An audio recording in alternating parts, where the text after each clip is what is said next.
Na economia, repasses federais devem aliviar o caixa de prefeituras. Samidana.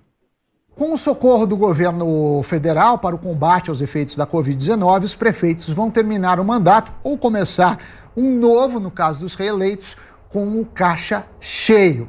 Os repasses federais e a suspensão do pagamento de dívida superam a perda de arrecadação e os gastos em quase 24 bilhões de reais, nos cálculos do economista Marcos Mendes, do INSPER.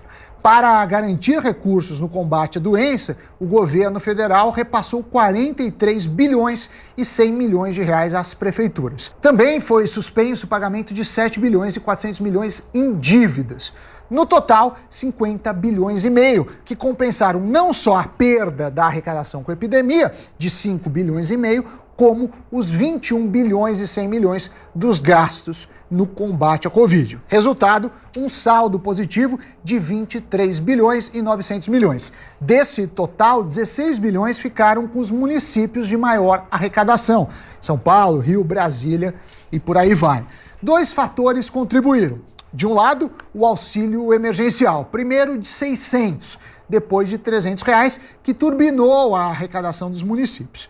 E também tivemos uma queda menor do PIB, o Produto Interno Bruto, em relação ao que era esperado no pior momento da crise. Para se ter uma ideia, nesse momento de maior tensão da crise, da pandemia, o FMI chegou a prever queda de 9% na economia brasileira. Mas, no fim, a gente deve ficar em torno de 4,5% de recuo esse ano. Como resultado, o dinheiro em caixa de algumas cidades deu um salto. Em São Paulo, o aumento foi de 50%, de 13 para 19,5 bilhões. No Recife, 204%. Esses casos são extremos, mas segundo o pesquisador, em média, o saldo dos caixas dos municípios aumentou 6 pontos percentuais, passando de 15% para 21%. Receita, despesa e dívida líquida melhoraram, que é um cenário positivo para as prefeituras. Mas aí mora um perigo.